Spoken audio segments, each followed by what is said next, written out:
again. It's a rich thing.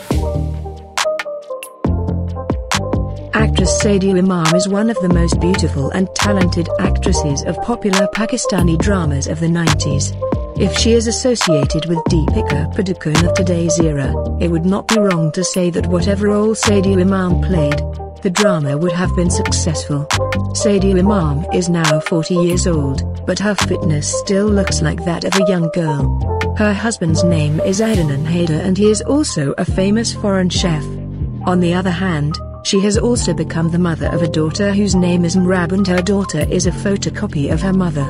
As well as being an actress, Sadia Imam has also been a well-known model and host of the Ramadan transmission. Fans love her sweet conversational style so much that people sit down and tune into TV program.